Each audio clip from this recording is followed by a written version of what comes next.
Frizzy, lifeless, thinning, these are all words that I once would have used to describe my hair. But 18 months ago, I finally decided that enough was enough and I needed to make some changes. And since then, I have experimented with so many different products and routines and techniques and methods. Out of everything that I have tried, these 3 habits have made the biggest difference for my wavy hair texture, and hopefully they can help you too. Hi, I'm Tori. I'm someone who has finally learnt to fall in love with their loose wavy hair texture, and now that I fully have embraced it and understand how to care for it, I have managed to transform my once very dull, dry and frizzy hair into soft bouncy waves and curls. For the most part, I still have my fair share of bad hair days. There are so many different things that you can do to help improve the health of your hair. And when you first start kind of researching and looking into it, it can all become a little bit overwhelming and sometimes you don't know where to start. So I wanted to share the 3 habits that have made the biggest difference for me, and hopefully they'll be a really good starting point for you. So let's dive straight in with habit number 1, and that is heat styling. I used to love a heat styling tool. I had them all. The curling tongs, the straighteners, the shark barrel thingy-majiggies, the Revlon hot brush. Yeah, I had them all. And I'm never going to be someone who has really strict rules about my hair and says, nope, I'm never ever going to use a hot styling tool again. I do now use them much more mindfully. So here are some of the ways that I have managed to reduce heat styling damage. Firstly, I now always, without fail, apply heat protectant, no matter what type of heat I'm applying to my hair. Secondly, the majority of the time I have switched, instead of using a blow dryer or a hot brush. These days, most of the time, because I am embracing my wavy hair, I will either diffuse dry, which is a much more gentle heat, or I will actually air dry. Another thing that I quite often also opt for now is heatless curl styles, and that is what I've got going on today. So this look was created using the unicorn curl method. I absolutely love these, and what I will quite often do is let my hair air dry, which I actually did yesterday. And then today, I didn't even do this overnight. I just, a few hours ago, spritzed my hair very, very lightly, popped in the unicorn method, and then a couple of hours later, take it out, bit of oil, job done. And I think that this creates some really, really beautiful curls, not dissimilar to a curling wand, but without the heat damage. So highly recommend learning how to do heatless curl styles. The other tip is just to reduce how often you wash your hair. I did used to wash almost daily, or at least every other day, and now I'm probably more like every sort of 4th day on average. So just by reducing how frequently you wash your hair, you're instantly going to reduce the amount of heat styling that you do. And then accepting the fact that you are going to do some damage when you heat style, you need to make sure you're using restorative treatments. And that takes me on very nicely to healthy hair habit number 2, and this is all about bond repair. Once the damage is done, it's really not easy to repair hair. And yes, I'm absolutely a huge fan of protein treatments and deep conditioners, but ultimately the thing that I think has made the biggest difference for my hair has been bond repair treatments. Bond repair treatments are a serious game changer because they do actually help repair the structure of your hair. Ever since I consistently started using them, my hair has been much healthier and much, much stronger.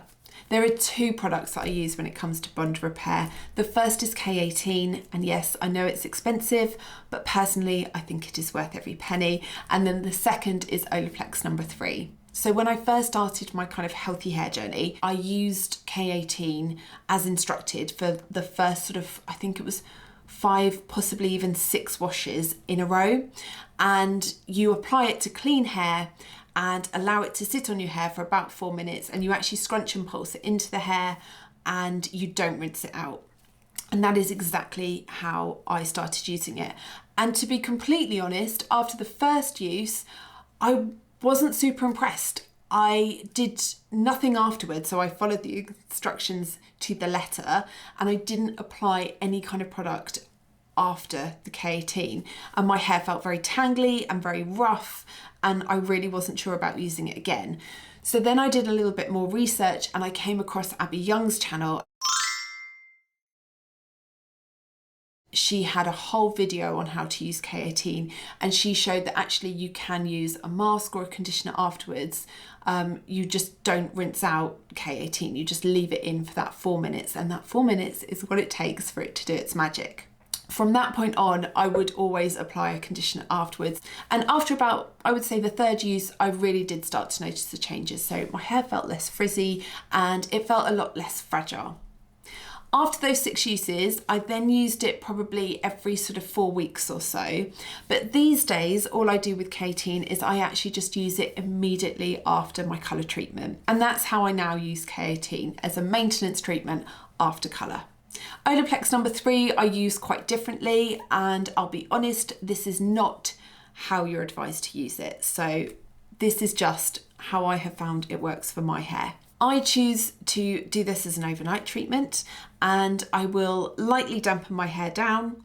I apply Olaplex number 3 all over, and then I usually wrap my hair in a satin scarf and I sleep with my hair in that satin scarf and on a satin pillowcase. And then in the morning, I would do a full wash routine. Normally, I would never go to bed with wet hair, but for the very few occasions that I do an Olaplex treatment, I do it overnight, and I do lightly dampen my hair first.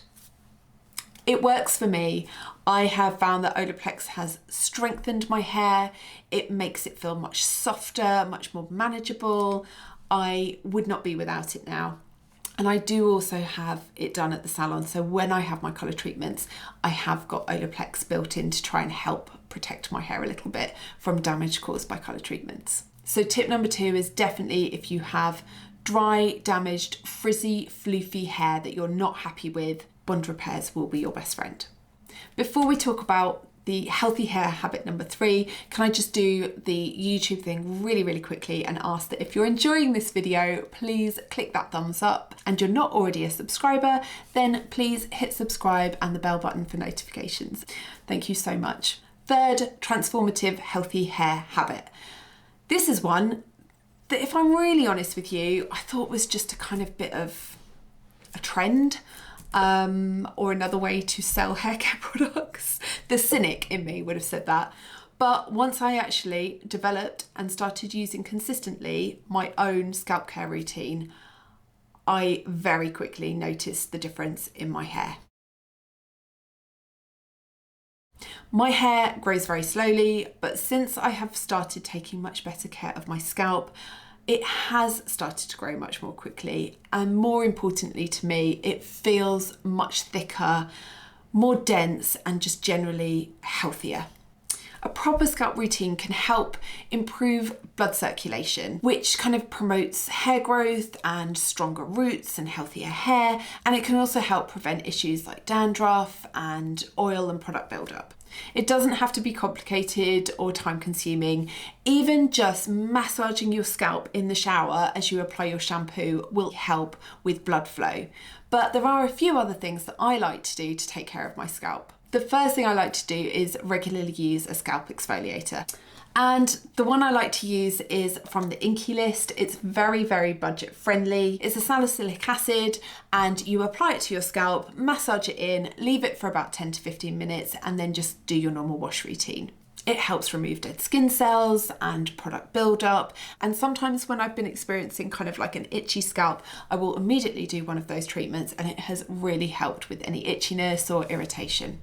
Another thing I do to take care of my scalp is regularly massage it. So yes, I might do that while I'm actually shampooing my hair, just with my fingertips, but also I love to apply a targeted serum or scalp treatment before I go to bed, and I will just massage that in as well. A couple of my favourites, the first one is from Beauty Pie, and it's this Renewed Density Serum. And I particularly like this one because it doesn't leave any kind of residue. So I could even apply that on freshly washed hair and it won't leave it feeling greasy or like any kind of build-up. So I apply that, and it's got a really good applicator, so you can get right in at kind of the root. And I just apply quite liberally, and then just kind of with, again, my fingertips, massage that in and kind of help with blood flow and circulation and so on. The other one that I really, really love is this one from Kerastase. It's their Genesis Anti-Fall Serum. It smells amazing. And little plea from me, if you know of a fragrance that has the notes of this serum, I would love for you to drop me a comment, because I would like to smell this on my body all day long. I generally pop this particularly focused around the front section of my hair, where I just feel like you touch your hair more, you tend to do more damage. You know, when you pull it back, when I'm wearing a cap, or just generally the hair around my sort of face frame area is more fragile. So I quite often will just apply a little bit of this and massage it in around there. And then at night, I would also use this throughout my whole head. You do notice this one a little bit more. It doesn't make my hair oily or greasy, but I can just feel a sort of density almost, and a thickness and a bit of product buildup, really, I guess, at the roots of my hair when I have applied this. So normally I wouldn't use this on wash day. I'd probably use it on day 2, 3 and 4, and I would just apply it, massage it in, and then go to sleep. But if you don't want to invest in anything at all, even just a little bit of massage while you're sat in front of the TV is going to be a benefit. As I said, there are absolutely loads of different ways that you can improve your hair health. And if this has inspired you to learn a little bit more about different techniques and tips to improve your waves and curls, then I would highly recommend watching this video next. It's got 9 tips that I wish I'd known sooner about taking care of my wavy hair. So hopefully that will help you get results much quicker than I did. Thank you so much for watching this video. I hope you've enjoyed it, and I look forward to seeing you next time. Take care.